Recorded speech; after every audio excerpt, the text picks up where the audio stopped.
It all depends on what your definition of is.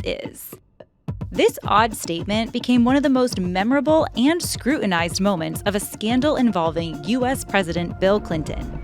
And it highlights some dynamics you might not have thought about that are present in your everyday relationships. President Clinton made this statement during his grand jury testimony on August 17, 1998. The president was being questioned about whether or not he lied under oath in a previous deposition. This would be considered perjury and a serious crime. This complexity and nuance of words, statements, facts, and testimony is common in legal contexts. But if you're trying to figure out whether or not someone lied, and suddenly the definition of a common word like is up for interpretation and debate, you might be tempted to think that you can't know for sure what anything means anymore.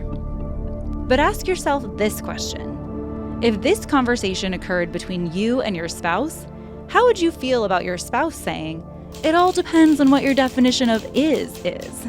This example parallels some of the complicated dynamics of another word we often use in our daily lives: truth. What do we mean when we say something is true? And what do we mean when we tell someone that something is true? How we define truth and what that means for our relationships are two complicated paths to explore. Maybe you don't believe that any normal, sane person actually worries about what we mean when we tell someone that something is true. Don't we all just know what it means to tell someone the truth? A few years ago, two YouTube personalities, Jordan Peterson, a psychologist, and Sam Harris, a neuroscientist, tried to have a debate, but instead talked for more than 2 hours without ever agreeing on what truth means. That's perhaps not surprising, since this debate has been going on for centuries and traces all the way back to ancient Greeks and their pursuit of truth. In philosophy, truth is often defined as correspondence with reality. For example, if I say the sky is blue, it's true because that statement matches the reality we observe. But from the legal perspective, I might say, the sky is blue based on evidence and testimony, proving it beyond a reasonable doubt. Or, based on scientific truth, I might say, the sky is blue due to Rayleigh scattering, which causes blue light to scatter more than other colors. And a psychologist might proclaim this truth as, the sky appeared blue because our brains interpret the scattered blue light, though perceptions may vary. This work of defining truth may seem so tedious, complicated, and unending that you might throw your hands up in frustration and say, let's just use a simple definition, something like what Aristotle said, all while using only single-syllable words, at least in English. To say of what is that it is not, and of what is not that it is false.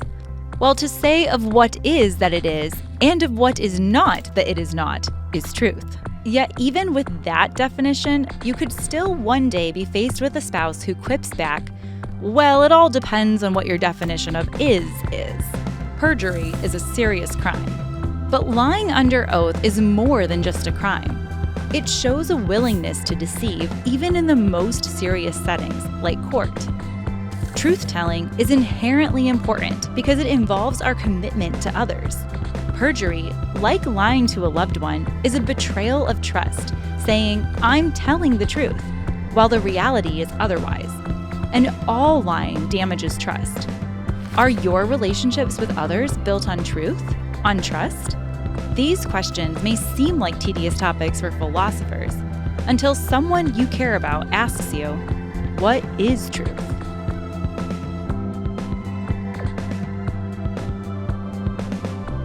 This is the Catechism of the Catholic Church. It's the official summary written by the Church of everything Catholics believe. But if the contents of this catechism are unlocked, it can change the world.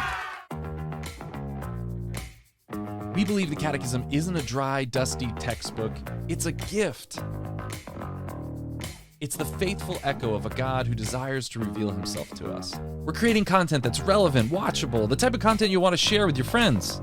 And all of this will be free to the world and translated into multiple languages. Relationships are that way for sure. It's about getting to know someone and then trusting that person. Relaciones son así. Se trata de conocer a alguien y luego confiar en ese. Dépendait fréquemment de la foi des gens en lui et en son pouvoir. Dependia da fé das pessoas nele. Jesus também foi um modelo de fé porque confiou We're transforming the letter into a living voice for the modern world. We're creating videos, stories, animations, podcasts, social media. We're creating content that's relevant, watchable, the type of content you want to share with your friends. To help people fall in love with the Catechism, the Church, and the heart of the Catechism, Jesus. Join us and help unlock the Catechism for the world. Join in the project to retransform the letter into a living voice.